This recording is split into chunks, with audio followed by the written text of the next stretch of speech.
Hi friends, నేను చెప్పిన క్లాస్కి ఇది కంటిన్యూషన్ పార్ట్ అనమాట. ఫ్రెండ్స్, ఈరోజు టాపిక్ వచ్చేసరికి ఏంటిదంటే శాతవాహనుల జన్మస్థలం.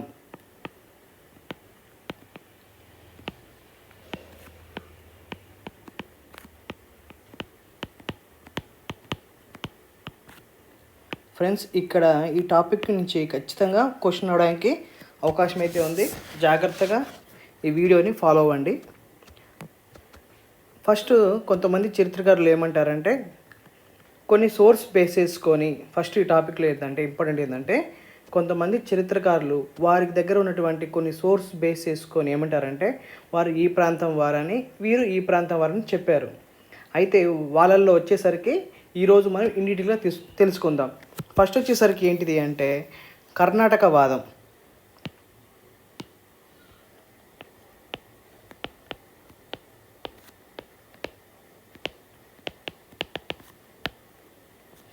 ఈ కర్ణాటక వాదాన్ని ప్రతిపాదించింది ఎవరు అంటే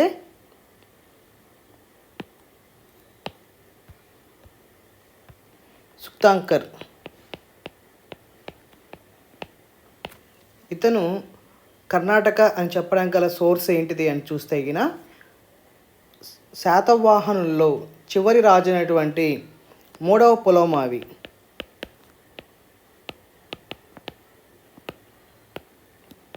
మూడవ పులోమావి జారీ చేసినటువంటి మ్యాకధోని శాసనం.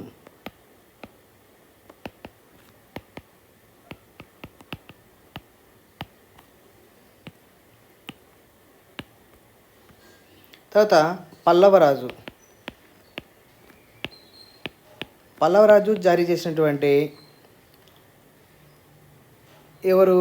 శివస్కందవర్మ. ఇతను ఏ శాసనం జారీ చేశారని చెప్పాం? హిరహడగల్లి. ఈ రెండు సోర్స్ బేస్ చేసుకొని ఏమన్నారంటే సుక్తాంకర్ ఏమన్నారంటే వీరు కర్ణాటక ప్రాంతం వారని అన్నారు. ఎట్లా అంటే ఇప్పుడు చూడండి, ఈ రెండు శాసనాలు మ్యాకధోని శాసనం మరియు హిరహడగల్లి శాసనం, ఈ రెండు శాసనాలు కూడా ఎక్కడ లభించాయి అంటే కర్ణాటక ప్రాంతంలోని బళ్ళారిలో లభించాయి అన్నమాట. ఈ రెండు శాసనాలు ఎక్కడ లభించాయి? బళ్ళారి ప్రాంతంలో. ఈ శాసనాలు లభించిన ప్రాంతాలు, ఈ రెండు ప్రాంతాలు, ఒకటి మ్యాకధోని లభించినటువంటి శాసనం ఏమంటుంది అంటే ఆ ప్రాంతంలో శాతవాహని హార,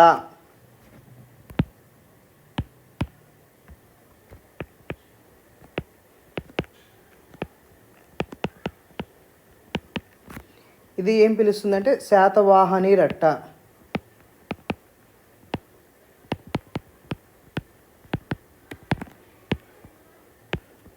ఇక్కడ ఏం పిలుస్తుంది ఫ్రెండ్స్? ఇక్కడ లభించిన ప్రాంతంలో బళ్ళారి ప్రాంతంలో ఈ రెండు శాసనాలు అనేవి లభించాయి. ఏవేవి అంటే మ్యాకధోని శాసనం, రెండోది వచ్చేసరికి హిరహడగల్లి శాసనం. ఈ రెండు శాసనాలు ఎక్కడ లభించాయని చెప్పాం? బళ్ళారి ప్రాంతంలో. ఈ బళ్ళారి ప్రాంతంలో ఈ లభించినటువంటి శాసనాలు ఆ ప్రాంతాలని ఏమని పిలుస్తున్నాయి అంటే క్రమంగా శాతవాహని హార, శాతవాహని రట్ట అనే పేర్లతోటి పిలుస్తుందన్నమాట. దీన్ని బట్టి మన సుక్తాంకర్ ఏమంటారంటే ఇవి వారి యొక్క ప్రాంతాన్ని సూచిస్తున్నాయి, అంటే వారి యొక్క సాన్నిహిత్యాన్ని సూచిస్తున్నాయి. ఫర్ ఎగ్జాంపుల్ ఎలా చెప్పాలి అంటే ఇప్పుడు టంగుటూరి ప్రకాశం పంతులు ఉన్నారు. అతనికి ఏ ప్రాంతం అని సూచిస్తుంది? ప్రకాశం జిల్లాని చూపిస్తుంది. అదేవిధంగా సాంఘిక సంస్కరణోద్యమ పితామహుడైనటువంటి కందుకూరి వీరేశలింగం, తన పూర్వీకులది ఏ ప్రాంతము? కందుకూరు. అందుకనే ఆ ప్రాంతం యొక్క సాన్నిహిత్యాన్ని కందుకూరికి చూపిస్తుంది అనమాట. అదేవిధంగా వైఎస్ఆర్ కడప జిల్లా, ఈరోజు వైఎస్ఆర్ అనేది ఆ ప్రాంతాన్ని చూపిస్తుంది అనమాట. అట్లే విధంగా ఇతను సుక్తాంకర్ ఏమన్నారంటే వీరు ఆ ప్రాంతం వారు కాబట్టే ఆ ప్రాంతము సాన్నిహిత్యాన్ని చూపిస్తుంది. అందుకే ఆ ప్రాంతం బళ్ళారి ప్రాంతంలో లభించినటువంటి శాసనాలు ఏమని చెప్తున్నాయి? శాతవాహని హార, శాతవాహని రట్ట అంటే ఏంటిది అంటే హార, రట్ట అంటే ఏంటిది అంటే రాష్ట్రము అని పరిగణించాలి, వీరి ఆ ప్రాంతమే పరిగణించాలి అని చెప్పి చెప్తాడనమాట. అదేవిధంగా ఈ వాదం అనేది సరైందా? 100% సరైంది కాదు. ఎందుకు అంటే ఇప్పుడు అదే సాన్నిహిత్యంతో చూపించేటటువంటి ప్రాంతాలు ఆంధ్రాలో చాలా ఉన్నాయి. అందులో ఒకటి మనకు శాతని కోట, సత్తెనపల్లి, తర్వాత సాతులూరు అనే పేర్లు అనేవి మన ఆంధ్ర ప్రాంతంలో కూడా లభిస్తున్నాయి. అలాంటప్పుడు సుక్తాంకర్ చెప్పినటువంటి వాదాన్ని మనం యాక్సెప్ట్ చేయలేము. అందుకే ఈ వాదాన్ని కొట్టివేశారు చరిత్రకారులు. వీళ్ళది కర్ణాటక ప్రాంతం కాదు అని చెప్పి చరిత్రకారులు కొట్టేస్తారనమాట. నెక్స్ట్ వచ్చేసరికి ఇంకొక చరిత్రకారుడు వస్తారనమాట. ఈ చరిత్రకారుడు ఏమని చెప్తారంటే మహారాష్ట్ర ప్రాంతం అని చూపిస్తాడనమాట. శాతవాహనులది మహారాష్ట్ర ప్రాంతం అని చూపిస్తారనమాట, చెప్తారనమాట. ఎవరు చూద్దాం.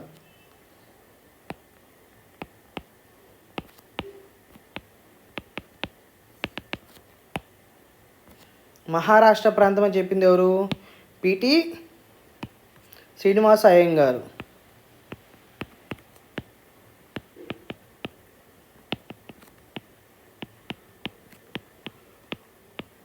ఇతను ఏ సోర్స్ బేస్ చేసుకొని చెప్తారనమాట. ఆల్రెడీ శ్రీనివాస్ అనే అతను చరిత్రకారుడు గతంలోనే చెప్పాడు ఒక్కొక్కటి. ఏమని? ఆంధ్రులది తెలుగు భాష, శాతవాహనులది ప్రాకృత భాష. మరి ఒకే ప్రాంతం వారు రెండు భాషలు అనేవి వాడరు కదా. ఇది శాతవాహనులు ఆంధ్రేతరులు అని చెప్పి చెప్తారు. దాని గురించి మనం నిన్న క్లాస్లో ఎక్స్ప్లెనేషన్ కూడా ఇవ్వడం జరిగింది. ఎట్లా అంటే కాయిన్స్లో రెండు భాషలు వాడటము, ఒకటి ప్రాకృతము, రెండు దేశీ భాష. ఆ దేశీ భాష ఎక్కడ ఉంది? గుణాఢ్యుడు రచించినటువంటి బృహత్ కథలో కూడా దేశీ భాష, ఆ నాణాల్లో ఉన్నటువంటి దేశీ భాష రెండు ఒకటే. ప్రముఖ చరిత్రకారుడైనటువంటి డిసి సర్కార్ ఏమన్నారు? అది తెలుగు భాష అని చెప్పి చెప్పారనమాట. అది నిన్నటితోటే మనం నిన్న క్లాస్లో ఎక్స్ప్లెనేషన్ ఇవ్వడం జరిగింది. ఇప్పుడు వచ్చేసరికి ఏంటిది? ఈ శ్రీనివాస అయ్యంగారు కొన్ని ఆధారాలు తీసుకొచ్చారు. వాటితో పాటు జోగెల్కర్, ఇద్దరు చరిత్రకారులు ఏమంటారంటే వీరు మహారాష్ట్ర ప్రాంతం వారని చెప్తారనమాట. వీటికి వీరు కొన్ని సోర్స్ బేస్ చేసుకొని చెప్తారు. అవేంటిదో ఇప్పుడు మనం చూద్దాం. ఫస్ట్ నుంచి కూడా వీళ్ళు చెప్పిన వాదం ఫస్ట్ది ఏంటిది అంటే, ఫస్ట్ నుంచి కూడా ఆంధ్రులు అనాదిగా వింధ్య పర్వత ప్రాంతీయులు అని చెప్తున్నాడు.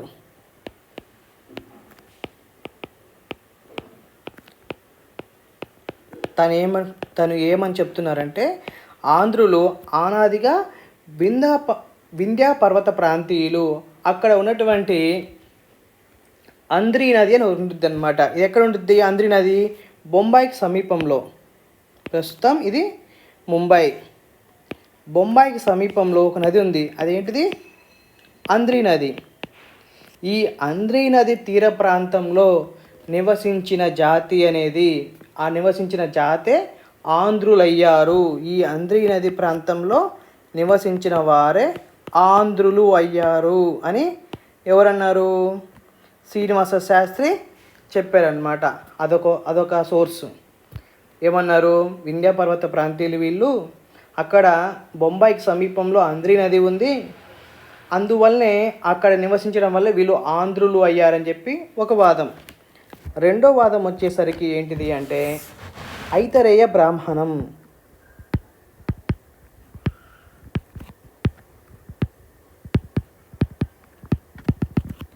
ఐతరేయ బ్రాహ్మణం ఏం చేస్తుందంటే కొన్ని జాతుల్ని ప్రస్తావించింది అనమాట. ఏంటివి అంటే అవి పులింద, మూతిబ, శబరి. పులింద, మూతిబ, శబరి ఈ జాతులతో పాటు ఆంధ్ర అనే జాతి కూడా ఉంది అని చెప్తున్నారనమాట. ఇవన్నీ జాతులు ఎక్కడివి అంటే ఈ జాతులన్నీ కూడా మహారాష్ట్ర ప్రాంతానివే, మహారాష్ట్ర ప్రాంతంలోనివే అని చెప్తున్నారు అనమాట. ఎవరు? ఈ మహారాష్ట్రవాదాన్ని బలపరిచిన వారు ఏమంటున్నారంటే వీరు ఐతరేయ బ్రాహ్మణం సోర్స్ చేసుకొని పులింద, మూతిబ, శబరి, ఆంధ్ర అనే జాతులు మహారాష్ట్ర ప్రాంతంలో ఉన్నారు. ఆంధ్రలో ఒక తెగనటువంటి శాతవాహనులే. అంటే వీరందరిది ఏ ప్రాంతం అని చెప్తున్నారు?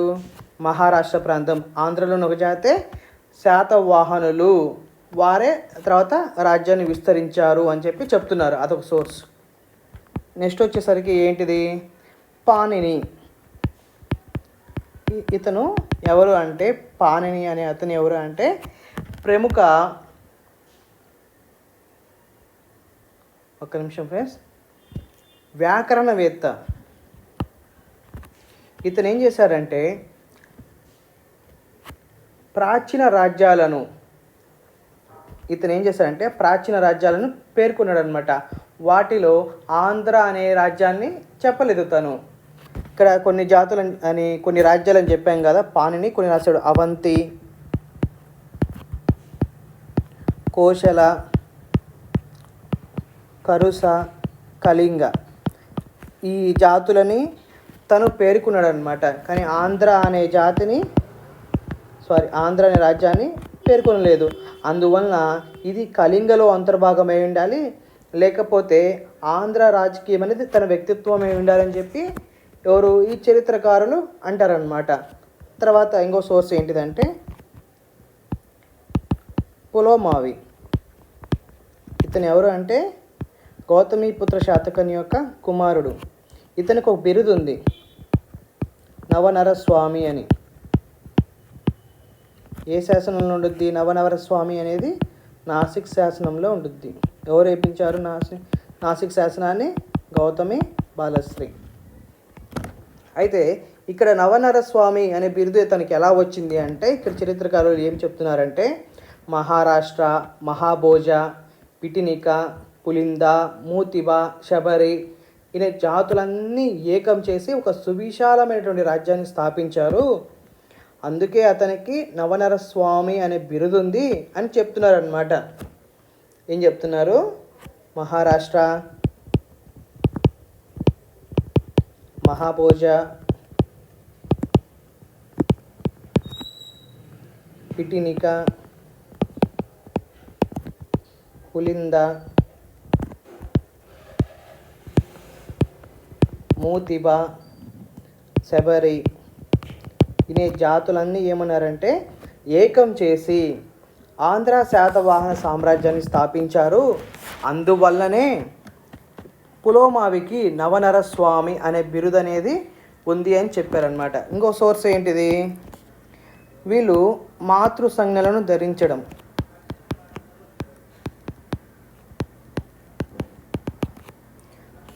ఈ మాతృ సంజ్ఞలను ధరించిన వారు ఎవరు? గౌతమి పుత్ర శాతకర్ణి అనే అతను, తర్వాత వాసిష్ఠిపుత్ర శాతకర్ణి అనే ఇద్దరు రాజులు తన యొక్క తల్లి నామాలని తన పేరులో జోడించుకోవడం జరిగింది. ఈ సాంప్రదాయం అనేది ఆంధ్రాలో అయితే లేదు, ఓన్లీ ఇది మహారాష్ట్రలోనే కనిపిస్తుంది. అందుకని వీరు మహారాష్ట్ర వాళ్ళే అని చెప్పి చెప్తున్నారు. ఎవరు? శ్రీనివాస శాస్త్రి మరియు జోగేల్కర్ ఈ ఇద్దరు కలిసి ఏమన్నారంటే ఈ సోర్స్ బేస్ చేసుకొని శాతవాహనులు మహారాష్ట్ర ప్రాంతం వారని చెప్తున్నారు.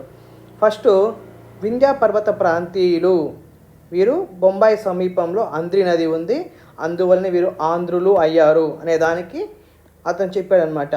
అది యాక్చువల్గా చెప్పాలి అంటే దీనికి ఎక్స్ప్లెనేషన్ మనం ఇప్పుడు ఇద్దాం.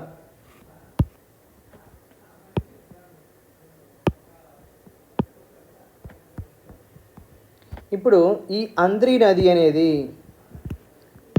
ఒక మహారాష్ట్రలోనే లేదు, కర్ణాటకలోని బళ్ళారి జిల్లాలో కూడా ఈ అంద్రి నది అనేది ఉంది. అలా అన్నప్పుడు మీరు చెప్పినటువంటి ఇంటర్ప్రిటేషన్ అనేది కరెక్ట్ కాదు కదా. ఆంధ్రి నది అనేది ఒక బేస్ చేసుకొని ఆంధ్రులు అని చెప్పడం అనేది కరెక్ట్ కాదు అని చెప్పి దీన్ని రిజెక్ట్ చేశారనమాట. నెక్స్ట్ ఐతరేయ బ్రాహ్మణం, వీళ్ళు ఏమన్నారు? పులింద, మూతిబ, శబరి, ఆంధ్ర జాతులు అనేవారు వీళ్ళు మహారాష్ట్ర ప్రాంతీయులు. ఈ జాతులన్నీ కూడా మహారాష్ట్ర ప్రాంతంలోనే ఉన్నాయని చెప్పారు. అయితే మన చరిత్రకారులు ఏమంటున్నారంటే, ఆంధ్రవాదాన్ని సపోర్ట్ చేసేవారు ఏమంటున్నారంటే, ఇక్కడ పేర్కొన్నటువంటి జాతులన్నీ కూడా అవి కేవలం మహారాష్ట్రలో ఉన్నవి అనేది అసత్యము. ఎందుకంటే మనకు ఇతిహాస గ్రంథాలు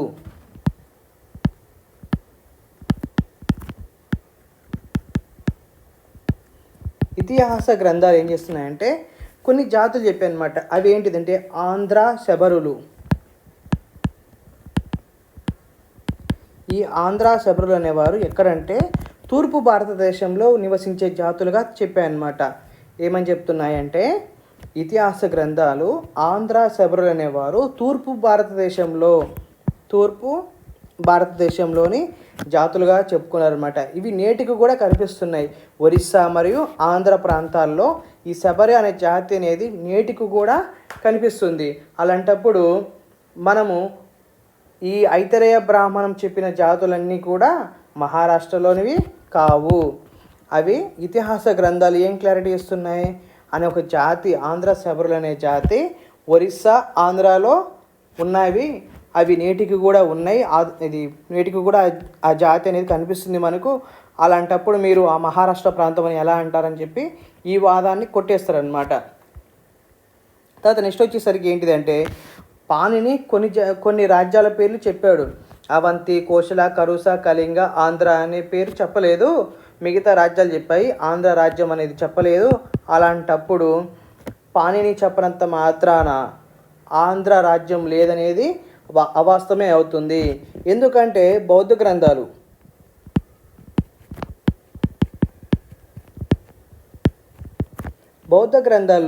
మనకు కొన్ని ఏం చెప్తున్నాయంటే సమాచారం ఏమిస్తుంది అంటే కళింగ జనపదం గురించి తెలియజేస్తుంది. ఈ కళింగలోనే ఆంధ్ర అనేది వారి యొక్క సామంత రాజ్యం అని చెప్పి తెలియజేస్తున్నది. దాంతోపాటు ఆంధ్ర అనేది ఏంటిదంటే ప్రముఖ బౌద్ధ క్షేత్రము. అశోకుని కన్నా ముందే ఆంధ్ర ప్రాంతం అనేది ప్రముఖ బౌద్ధ క్షేత్రం అనేది అది తెలిసిన విషయమే. అలాంటప్పుడు మీరు పాణిని గురించి హైలైట్ చేసి ఆంధ్ర పేరు చెప్పలేదనే విషయాన్ని బేస్ చేసుకొని ఆంధ్ర కాదండం అనేది తప్పు వాదం అని చెప్పి తెలియజేస్తారు. ఎవరు? ఈ చరిత్రకారులు. ఆంధ్రాని సపోర్ట్ చేసే చరిత్రకారులు ఏమన్నారంటే బౌద్ధ గ్రంథాల్లో మనకు ఆంధ్ర ప్రాంతానికి సంబంధించినటువంటి సోర్స్ ఉంది. అది కళింగ ఆంధ్ర అనేది వీరికి సామంత రాజ్యం అని చెప్పి చెప్పారనమాట. నెక్స్ట్ వచ్చేసరికి ఏంటిది పులోమావికి నవనర స్వామి ఉంది. అయితే యాక్చువల్గా జరిగింది ఏంటిది అంటే శాతవాహనుల రాజ్య స్థాపకుడు ఎవరు? శ్రీముఖుడు. అతని తర్వాత కన్హ, మొదటి శాతకర్ణి, వీళ్ళు వంశానుక్రమం అన్నమాట. అయితే ఈ నవనర స్వామి అనేది ఇతనికి ఉంది. ఈ జాతులన్నీ ఏకం చేసి యాక్చువల్గా ఏం జరిగిందంటే శ్రీముఖునికి తర్వాత మొదటి శాతకర్ణికి మహారాష్ట్రలో ఉన్నటువంటి రాఠీకులతో ఉన్నటువంటి మహారాణి త్రైనకరు అనే కుమార్తెని దేవి నాగానికని ఎవరు వివాహం చేసుకున్నది? మొదటి శాతకర్ణి. తర్వాత వైవాహిక సంబంధాల ద్వారా రాజ్యాన్ని విస్తరించింది ఎవరు? శ్రీముఖుడు. మొదటి శాతకర్ణి ఏం చేశారంటే వైవాహిక సంబంధాల ద్వారా తన రాజ్యాన్ని విస్తీర్ణం చేసుకున్నారనమాట. అందువలన ఆ బిరుదు అనేది వీరికి ఉంది, నవనర స్వామి అనేది లేదు. అలాంటప్పుడు మీరు వారికి మాత్రమే ఉంటే కరెక్ట్ అవుతుంది మీరు చెప్పినట్టు ఆ ప్రాంతం అనేది. కానీ యాక్చువల్గా ఇతను ఎన్నో వాడు? 24వ వాడు. ఎవరు? పులోమావిట్టు అనేది గౌతమి పుత్ర శాతకర్ణి 23వ రాజు. అలాంటప్పుడు ఆ రాజ్యం అనేది అక్కడ స్థాపించారు అని మనం ఎలా చెప్తాం? చెప్పలేం కదా. అందుకని ఈ వాదాన్ని కూడా చరిత్రకారులు కొట్టేశారు. మాతృసంజ్ఞలు అంటే గౌతమిపుత్ర శాతకర్ణి 23వ రాజు. 23వ రాజు అనేది ఈ క్రమాన్ని అనుసరించారు. మొదటి రాజులకి ఇలాంటివంటి పేరుందా? లేదు. అలాంటప్పుడు మనము మాతృసంజ్ఞల ఆధారం చేసుకొని వీరిది మహారాష్ట్ర ప్రాంతం అని చెప్పడం అనేది అసాధ్యం అవుతుందన్నమాట. మొత్తానికి ఏమంటున్నారు? వీరిది మహారాష్ట్ర ప్రాంతం అనేది కాదు అని మన ఆంధ్ర చరిత్రకారులు గట్టిగానే వాదిస్తున్నారనమాట. నెక్స్ట్ వచ్చేసరికి ఇంకొక చరిత్రకారుడు అంటే విదర్భ. వీరిది ఆ రెండు కాదు, విదర్భ అని చెప్పి తెలియజేస్తారనమాట. విదర్భవాదం. ఈ వాదాన్ని బలపరిచింది ఎవరు అంటే వివి మిరాసి. ఇతని సోర్స్ ఏంటిది అంటే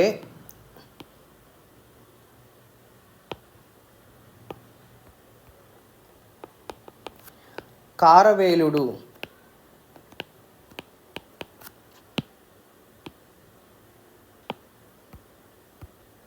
కారవేలు శాసనం అంటే హాతీ గుంపా శాసనం.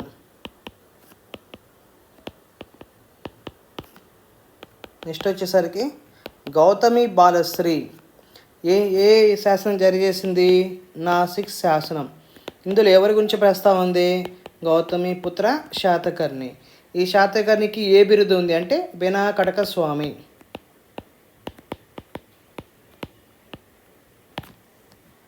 ఈ రెండు సోర్స్ బేస్ చేసుకొని ఏం చెప్పారంటే వీరిది విదర్భ అని చెప్పారనమాట. ఎవరు? వివి మిరాసి. అది ఎట్లానో ఇప్పుడు చూద్దాం.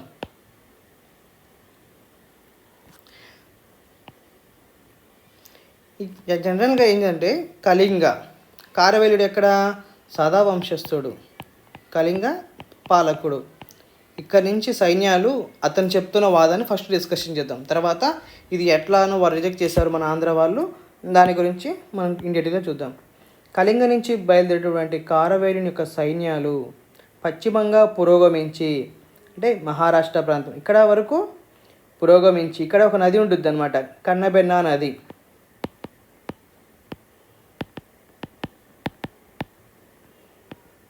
ఈ కన్నబెన్నా నది పైన ఒక నగరం ఉంటుంది, మూషిక నగరం. ఈ మూషిక నగరాన్ని హడలు కొట్టించాయి అని చెప్పి చెప్తున్నాడు. ఎవరు? వివి మిరాసి. ఏమంటున్నాడంటే కళింగ నుంచి బయలుదేరినటువంటి కారవేలుని సైన్యాలు, కళింగరాజు ఎవరు? కారవేలుడు.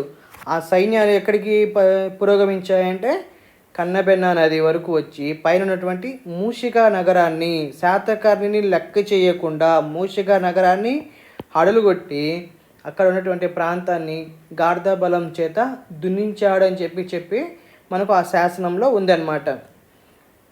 ఇక్కడ హాతిగుంప శాసనంలో, ఆ శాసనం ఏంటిది? హాతిగుంప శాసనం చెప్పారనమాట. నెక్స్ట్ సోర్స్ ఏంటిది? గౌతమిపుత్ర శాతకర్ణి బిరుదు ఏంటిది? బెనాకటక స్వామి. ఈ బెనాకటక స్వామి ఏంటిది అంటే జనరల్గా మనకు ఈ బెనాకటకము అనేది ఉంది కదా, అంటే ఇది ఏంటిది? కన్నబెన్నా నది అన్నాం. ఈ కన్నబెన్నా నది అనేది ఏంటిది అంటే వైన్గంగకు ఉపనది అయినటువంటి కన్హాస్ నది.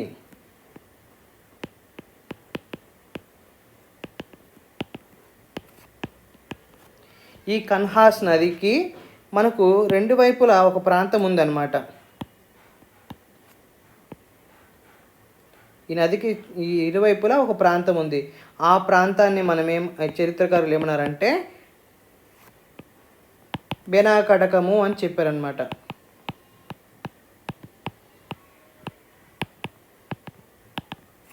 ఈ బెనాకటకము అనేది ఏ నదికి ఇరువైపులా ఉంది? కన్హాస్ నదికి. కన్హాస్ నదికి ఇరువైపులా ఉంది. ఏంటిది? బెనాకటకం అనే ఓ ప్రాంతం అనమాట, రాజ్యము. ఇతను రాజ్యము అంటున్నారనమాట. అదే విదర్భ అని చెప్తున్నారు. ఎవరు? వివి మిరాసి. ఏమంటున్నారంటే సదా వంశస్థుడైనటువంటి కారవేలుడు కళింగ రాజ్యం నుంచి తన సైన్యాలు బయలుదేరి శాతకర్ణిని లెక్క చేయకుండా కన్నబెన్నా నది పైనటువంటి మూషిక నగరాన్ని హడలు కొట్టాయని చెప్పి చెప్తున్నారు. అది ఒకటి సోర్సు. తర్వాత గౌతమి బాలశ్రీ జారీ చేసినటువంటి నాసిక్ శాసనంలో ఏమని చెప్తుందంటే గౌతమిపుత్ర శాతకర్ణిని బెనాకటక స్వామి అని చెప్తుంది. ఆ బెనాకటకం ఎక్కడంటే కన్హాస్ నది పైన ఇరువైపులా ఉన్నటువంటి ఒక ప్రాంతం ఏంటంటే బెనాకటకము అనేది ఒక రాజ్యము. అది రాజ్యము. ఈ రాజ్యము అనేది ఎలా వచ్చింది అంటే గౌతమిపుత్ర శాతకర్ణి యొక్క తన పూర్వీకుల నుంచి ఈ రాజ్యం అనేది అతనికి సంక్రమించింది అని చెప్పి వీరు విదర్భవాదమే చెప్తున్నాడు అనమాట. ఈ ప్రాంతం అనేది విదర్భలోదే, ఈ విదర్భ అనేది శాతవాహనులది అని చెప్పి చెప్పాడనమాట. అయితే మిరాసి పండితునిలో అనేక లోపాలు అయితే ఉన్నాయన్నమాట. ఎట్లా అంటే ఇప్పుడు మనం అది తప్పు అని మనం ప్రూవ్ చేయాలి. ఇప్పుడు కళింగ నుంచి బయలుదేరినటువంటి సైన్యాలు ఖచ్చితంగా ఆంధ్ర మీద అయితే దాడి జరిగింది. అదైతే వాస్తవం. ఎందుకంటే దానికి సంబంధించినటువంటి సోర్స్ కూడా ఉన్నాయన్నమాట. అయితే ఇక్కడ కృష్ణానది ఉంది కదా, ఈ కృష్ణానది అనేది తూర్పు ముఖద్వారము. అంటే ఇక్కడ నుంచి మనం గమనిస్తే కృష్ణానది ముఖద్వారం నుంచి చూస్తే ఈ తూర్పు తీరం అనేది కొంచెం తూర్పు వైపుకు వంగి ఉంది. జాగ్రత్తగా గమనిస్తే ఈ కృష్ణానది ముఖద్వారం వద్ద తూర్పు తీరం అనేది కొంచెము తూర్పు వైపుకి వంగి ఉందన్నమాట. అందువలన ఇక్కడ కళింగ అనేదానికి ఇక్కడ శాతకర్ణి రాజ్యానికి పశ్చిమ దిక్కు అవుతుందన్నమాట. కళింగ నుంచి ఆంధ్రప్రదేశ్ చూస్తే గిన శాతకర్ణి రాజ్యానికి చూస్తే ఇది ఏమవుతుంది, కొంచెం ఇది తూర్పు, ఇది పశ్చిమ దిక్కు అవుతుందన్నమాట. ఓకేనా ఫ్రెండ్స్, ఇది క్లారిటీ అనమాట చెప్పారు. ఇక్కడ తూర్పు తీరంలో మనకి ఏంటిదంటే కారవేలుడు ఏ వంశస్థుడన్నా సదా వంశస్థుడు. అతనికి సంబంధించినటువంటి సదా వంశానికి సంబంధించినటువంటి గుంటుపల్లి శాసనము,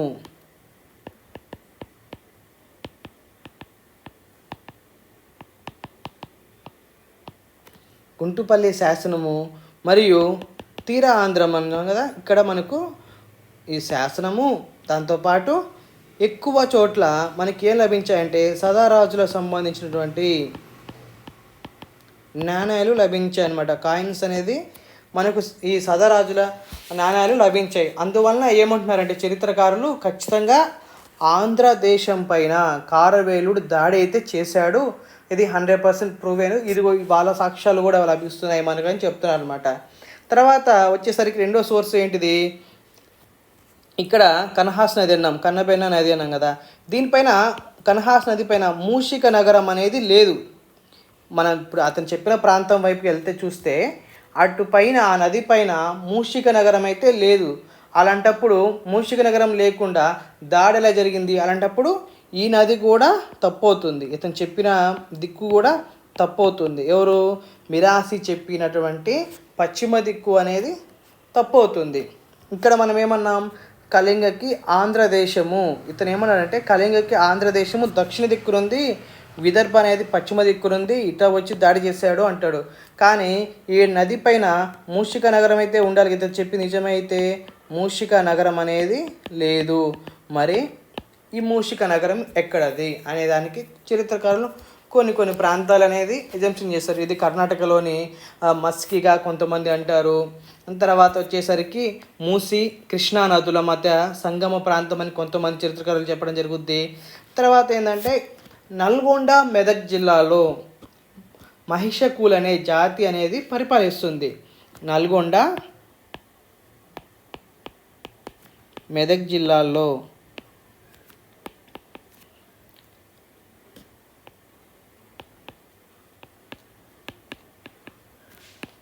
నల్గొండ మెదక్ జిల్లాలో మనకి ఏ జాతి పరిపాలిస్తుంది, మహిషకూలు అనే జాతి అనేది పరిపాలిస్తుంది అన్నమాట. అయితే ముఖ్యమైన పట్టణం ఏంటిది అంటే వారికి మూషిక నగరం. ఈ మహిషకులకి ముఖ్య పట్టణం ఏంటిది, మూసీ నగరం. అందుకని ఇన్ని సోర్స్ బేస్ చేసుకొని ఏమంటున్నారంటే ఆంధ్ర చరిత్రకారులు, అంటే ఆంధ్రవాదాన్ని సపోర్ట్ చేసే చరిత్రకారులు ఏమంటున్నారంటే ఖచ్చితంగా శాతవాహనులపైన కారవేలుడు దాడి చేశాడు అనేది ఒక దాన్ని యాక్సెప్ట్ చేశారనమాట, దాడి జరిగిందనే దాన్ని. తర్వాత ఏం జరిగింది అంటే ఈ కన్నబెన్న నది, ఇప్పుడు మనం ఈ వంశంపై ఈ ఆంధ్రపైన దాడి జరిగింది కదా, ఇక్కడ కన్నబెన్న నది అన్నారు. కన్నబెన్న నది అనేది ఏంటో చూద్దాం. కన్నబెన్న నదికి ఏంటిది అంటే, కన్నబెన్న నది అంటే కృష్ణానదే. కన్నబెన్న నది అంటే ఈ కృష్ణానదే. ఈ కృష్ణానదికి సంబంధించినటువంటి బౌద్ధ ప్రాకృత గ్రంథాల్లో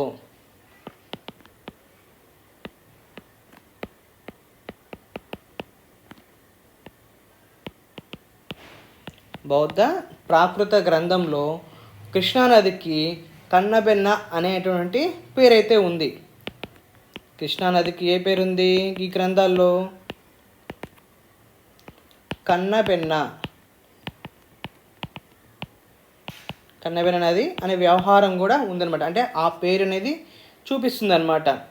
దీంతో మనకేమర్థమైంది, కన్నబెన్న నది అంటే ఏమనుకున్నాం మనం ఇప్పుడు దాకా, ఇక్కడ చరిత్రకారులు ఏమన్నారు, మూషిగా ఇక్కడ మహావిదర్భ వైపు ప్రవహిస్తున్న నది అది ఇదని చెప్పారు కదా, అది కాదు కృష్ణానది అని మన ఆంధ్ర చరిత్రకారులు చెప్తున్నారు అనమాట, కృష్ణానది అని. దీనికి సంబంధించినటువంటి బౌద్ధ గ్రంథాల్లో కూడా మనకు ఇన్ఫర్మేషన్ అయితే ఉంది. కన్నబెన్న నది అనేది కృష్ణానది అని చెప్పి మనకు ఆల్రెడీ బౌద్ధ గ్రంథాల్లో ఉంది అని చెప్పి మన చరిత్రకారులు చూపించారు అనమాట. ఆ తర్వాత ఏం జరిగింది అంటే మనకు కళ్యాణ కటకము, ధాన్య కటకము అనే పేర్లు ఉదాహరణగా మనం తీసుకున్నట్టయితే, అంటే ఈ నగరాలుగా మనం భావిస్తే కటక్ కళ్యాణ కటకము,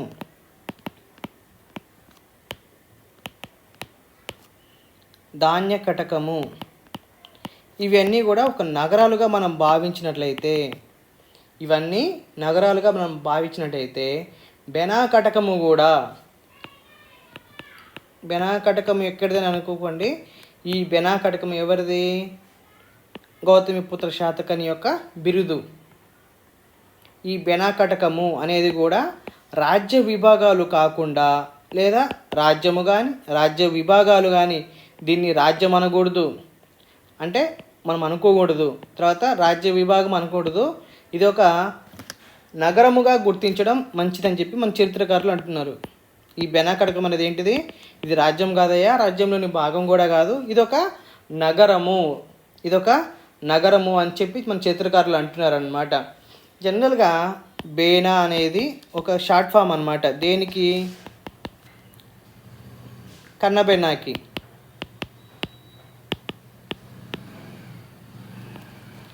ఈ బెనా అనేది ఏంటిది?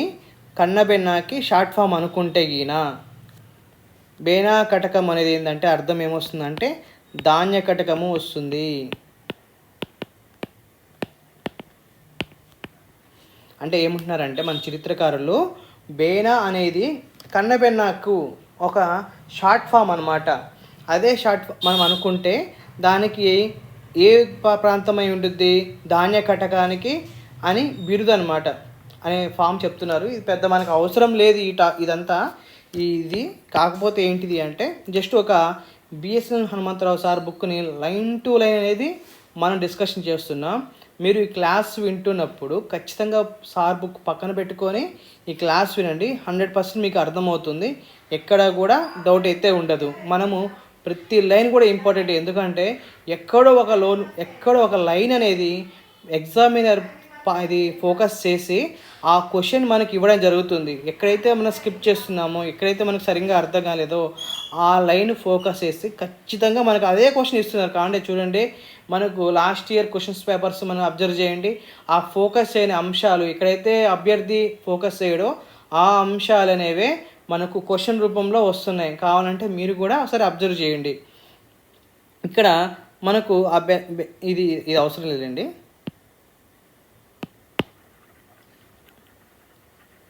ఇప్పుడు ఏంటిది? ఆ నగరం అని భావించండి అని చెప్పి సరిపోతుంది అని చెప్తున్నారు. తర్వాత ఇంకోటి ఏంటిది? బాలస్త్రీ, గౌతమి బాలస్త్రీ ఏ శాసనం జారీ చేసింది? నాసిక్ శాసనం. ఈ నాసిక్ శాసనము ప్రకారము ఏమంటుంది అంటే, ఈ విదర్భ అనేది శాతవాహనులకి పూర్వకం నుంచి, అంటే గౌతమిపుత్ర శాతకర్ణికి తన పూర్వీకుల నుంచి సంక్రమించింది కాదు, తను చేయించినటువంటి రాజ్య విభాగాల్లో ఇది ఒకటి. అలాంటప్పుడు మీరు ఎలా చెప్తారు అని మన ఆంధ్ర చరిత్రకారులు, ఆంధ్రవాదాన్ని సపోర్ట్ చేసే చరిత్రకారులు వారిని క్వశ్చన్ చేయడం జరిగింది. దీంతో విదర్భవాదం కూడా రద్దు డిక్లైన్ చేయడం జరిగిందనమాట. ఫస్ట్ ఇంకోసారి చెప్పుకుందాం ఫ్రెండ్స్. ఏంటిది అంటే విదర్భవాదం. దీన్ని బలపరిచింది ఎవరు అంటే వివి మిరాసి. ఇతనికి సోర్స్ ఏంటిది అంటే కారవేలుడు జారీ చేసినటువంటి